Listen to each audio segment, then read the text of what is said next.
Leituras do livro da Bíblia.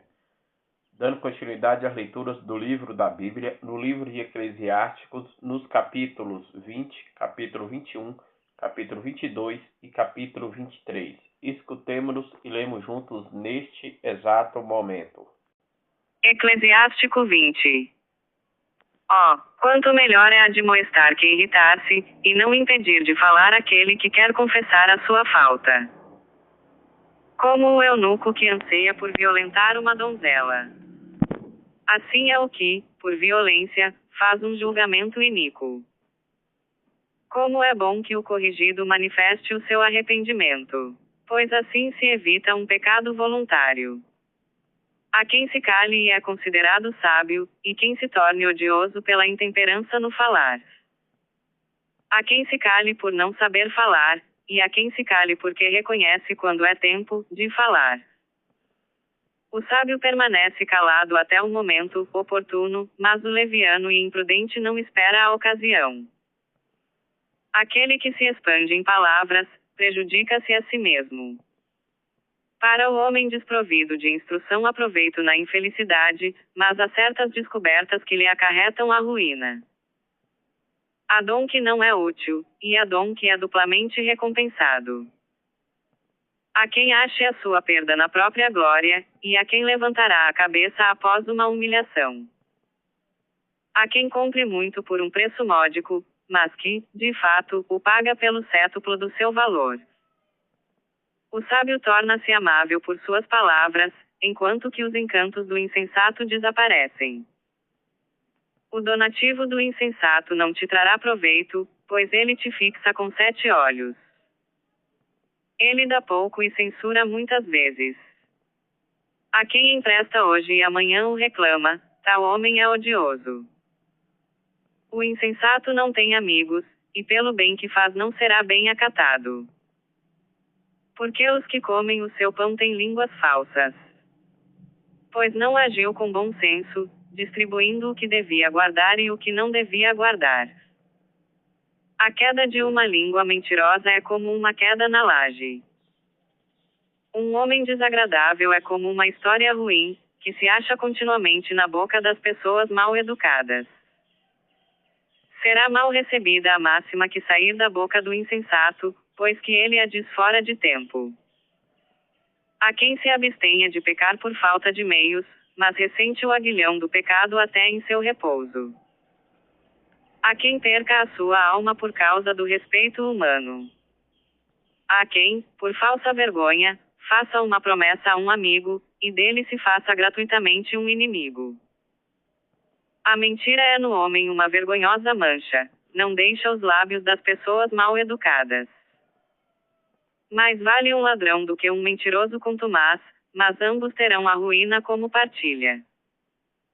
O comportamento dos mentirosos é aviltante, sua vergonha jamais os abandonara.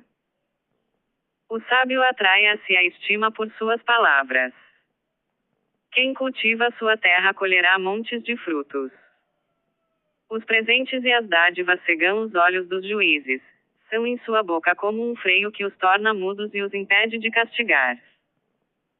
Sabedoria escondida é tesouro invisível, para que serve uma e outro? Mais vale aquele que dissimula sua incipiência, do que aquele que esconde sua sabedoria. Eclesiástico 21. Filho, pecaste, não o faças mais, mas ora pelas tuas faltas passadas, para que te sejam perdoadas. Foge do pecado como se foge de uma serpente. Os seus dentes são dentes de leão, que matam as almas dos homens. Todo pecado é como uma espada de 2 gumes, a chaga que ele produz é incurável. O ultraje e a violência destroem as riquezas, a mais rica mansão se arruína pelo orgulho. A oração do pobre eleva-se de sua boca até os ouvidos de Deus, e Deus se apressará em lhe fazer justiça. Aquele que odeia a correção segue os passos do pecador, aquele que teme a Deus volta ao seu próprio coração. De longe é conhecido o poderoso de linguagem insolente, mas o homem sábio sabe como se descartar dele. Quem constrói a sua casa às custas de outrem, é como aquele que amontoa pedras para construir no inverno. A reunião dos pecadores é como um amontoado de estopas, seu fim será a fogueira. O caminho dos pecadores é calçado de pedras unidas, mas ele conduz à região dos mortos, às trevas e aos suplícios. Aquele que guarda a justiça penetrará o espírito dela. A sabedoria e o bom senso são a consumação do temor a Deus. Jamais tornar-se-á hábil aquele que não é sábio no bem. Pois há uma sabedoria que produz muito mal, e o bom senso não está onde está a amargura. A ciência do sábio espalha-se como a água que transborda, e o conselho que ele dá permanece como fonte de vida. O coração do insensato é como um cântaro lascado, nada retém da sabedoria. Qualquer palavra sábia que ouça o homem sensato, ele a louvará e dela se aproveitará, que a ouça um voluptuoso, e ela lhe desagradará, e ele a arremessará para trás de si. A conversa do insensato é como um fardo para carregar, mas o encanto se acha nos lábios do homem sensato. A conversação do homem prudente é procurada na sociedade. A sabedoria é para o insensato como uma casa arruinada.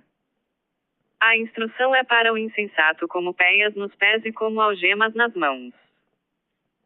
O insensato eleva a voz quando ri, mas o homem sábio sorri discretamente. Para o homem prudente a ciência é um ornato de ouro, uma pulseira que traz no braço direito. O insensato põe facilmente os pés na casa do vizinho, mas aquele que tem educação hesita em visitar um poderoso. O insensato olha dentro de uma casa pela janela. É sinal de loucura escutar a uma porta. Os lábios dos imprudentes só proferem tolices, mas as palavras do sábio têm peso na balança. O coração dos insensatos está na boca, a boca dos sábios está no coração. Quando o ímpio amaldiçoa o adversário, amaldiçoa-se a si mesmo. O delator macula-se a si próprio, e é odiado por todos. Eclesiástico 22. Ao preguiçoso é atirado o esterco, só se fala dele com desprezo. O preguiçoso é apedrejado com excremento, quem o tocar sacudirá a mão. O filho mal educado é a vergonha de seu pai, a filha semelhante não gozará de nenhuma consideração. Um jovem prudente é uma herança para o marido, mas a filha desavergonhada causa mágoa ao seu pai. A mulher atrevida cobre de vergonha o pai e o marido. Uma palavra inoportuna é música em dia de luto. Instruir um insensato é tornar a ajustar um vaso quebrado. Falar a quem não ouve é como despertar alguém de um sono profundo. Falar da sabedoria com um insensato é conversar com alguém que está adormecendo. Chora sobre um morto, porque ele perdeu a luz. Chora menos sobre um morto, porque ele achou o repouso. A vida criminosa do mal, porém, é pior do que a morte. O luto por um morto dura 7 dias, mas por um insensato e um ímpio, dura toda a sua vida. Não fales muito com um estulto. Acauta-te contra ele, para não seres incomodado. Afasta-te dele, encontrarás repouso, e a sua loucura não te causará mágoa. O que há de mais pesado que o chumbo? E que outro nome dar-lhe a não ser o de insensato? É mais fácil carregar areia, sal ou uma barra de ferro, do que suportar o imprudente, o tolo e o ímpio. Um encaixamento de madeira adaptado aos alicerces de um edifício não se desconjunta, assim é o coração firmado por uma decisão bem amadurecida. O desígnio de um homem sensato, em qualquer tempo que seja, não será alterado pelo temor. Como a estacada posta em lugar elevado e a parede sem argamassa não podem resistir à violência do vento. Assim um coração tímido, de pensamentos tolos, não pode resistir ao choque do temor. O coração medroso do insensato jamais tem temor em seus pensamentos. Quem machuca um olho, dele faz sair lágrimas. Quem lança uma pedra aos pássaros, fá-los fugir. Ainda que tenhas arrancado a espada contra o teu amigo, não desesperes. Ainda que tenhas dito contra ele palavras desagradáveis, não temas, porque a reconciliação é possível, salvo se tratar de injúrias, afrontas, insolências, revelação de um segredo ou golpes à traição. Permanece fiel ao teu amigo em sua pobreza, a fim de te alegrares com ele na sua prosperidade. Permanece-lhe fiel no tempo da aflição, a fim de teres parte com ele em sua herança. O vapor e a fumaça elevam-se na fornalha antes do fogo. Não me envergonharei de saudar um amigo, nem me esconderei da sua presença. Mas quem o souber, dele desconfiará. Quem porá uma guarda à minha boca, e um selo inviolável nos meus lábios, para que eu não caia por sua causa, e para que minha língua não me perca? Eclesiástico 23. Senhor, meu Pai soberano de minha vida, não me abandoneis ao conselho de meus lábios, e não permitais que eles me façam sucumbir. Quem fará sentir o chicote em meus pensamentos, e em meu coração a doutrina da sabedoria, para eu não ser poupado nos pecados por ignorância, a fim de que esses erros não apareçam? Para que não aumentem as minhas omissões, e não se multipliquem as minhas ignorâncias, e eu não caia diante de meus adversários, e não escarneça de mim o meu inimigo? Senhor, meu Pai e Deus de minha vida, não me abandoneis às suas sugestões. Não me deis olhos altivos e preservai-me da cobiça. Afastai de mim a intemperança. Que a paixão da volúpia não se apodere de mim e não me entregueis a uma alma sem pejo e sem pudor. Ouvi, filhos, o conhecimento que eu vos dou. Aquele que o guardar não perecerá pelos lábios, nem cairá em ações criminosas. O pecador é apanhado pela sua leviandade. Que tua boca não se acostume ao juramento, porque isso leva a muitos pecados. Que o nome de Deus não esteja sempre na tua boca, e que não mistures nas tuas conversas o nome dos santos, porque nisso não estarias isento de culpa. Pois, assim como um escravo submetido continuamente à tortura, dela trará as cicatrizes, assim, todo homem que jura pelo nome de Deus, não poderá totalmente escapar ao pecado. O homem que jura com frequência será cheio de iniquidade, e o flagelo não deixará a sua casa. Se não cumprir o juramento, sua culpa recairá sobre ele. Se jurar em vão, isso não o justificará, sua casa será cheia de castigos. Há uma outra palavra que merece a morte, e não deve ser encontrada na herança de Jacó. Tudo isto está longe dos homens piedosos, que não se comprazem em tais crimes. Não acostumes tua boca a uma linguagem grosseira, pois aí sempre haverá pecado. Lembra-te de teu pai e de tua mãe, quando te achares no meio dos poderosos. Para não acontecer que Deus se esqueça de ti na presença deles, e que, tornando-te insensato pela tua excessiva familiaridade, tenhas de suportar um insulto, e desejes não ter nascido, e amaldiçoes o dia do teu nascimento. O homem acostumado a dizer palavras injuriosas jamais se corrigirá disso. Duas espécies de pessoas multiplicam os pecados, e a terceira atrai sobre si a cólera e a perdição.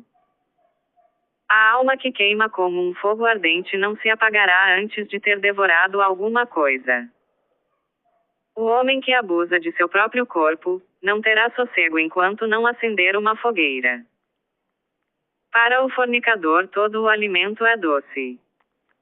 O homem que profana seu leito prejudica-se a si mesmo, e diz, quem me vê? As trevas me rodeiam, as paredes me escondem. E ele não compreende que o olhar de Deus tudo vê, que um semelhante temor humano exclui dele o temor a Deus, e que os olhos dos homens o temem. Ele não sabe que os olhos do Senhor são muito mais luminosos que o sol, que examinam por todos os lados o procedimento dos homens, as profundezas do abismo, e investigam o coração humano até em seus mais íntimos esconderijos. Pois, O Senhor Deus conhecia todas as coisas antes de tê-las criado, e as vê todas, depois que as completou. Este tal será castigado nas praças públicas da cidade. Será vexado diante de todos, porque não compreendeu o que é o temor a Deus. Assim também perecerá toda mulher que deixar seu marido, e lhe der como herdeiro um filho adulterino. Porque primeiramente ela foi desobediente à lei do Altíssimo, em segundo lugar pecou contra o seu marido, cometendo assim um adultério, dando-se a si filhos de outro homem. Essa mulher será trazida perante a Assembleia, e seus filhos serão vigiados. Seus filhos não pegarão raízes. Ela deixará uma memória maldita, e sua desonra jamais se apagará. E todos aqueles que lhe sobreviverem reconhecerão que nada é melhor do que o temor a Deus, e nada mais suave que guardar os seus preceitos. É uma grande glória seguir o Senhor, pois é Ele quem dá vida longa. Amanhã, dando continuidade às leituras do livro da Bíblia, no livro de Eclesiásticos, nos capítulos 24, capítulo 25, capítulo 26 e capítulo 27. Paz e bênçãos a todos.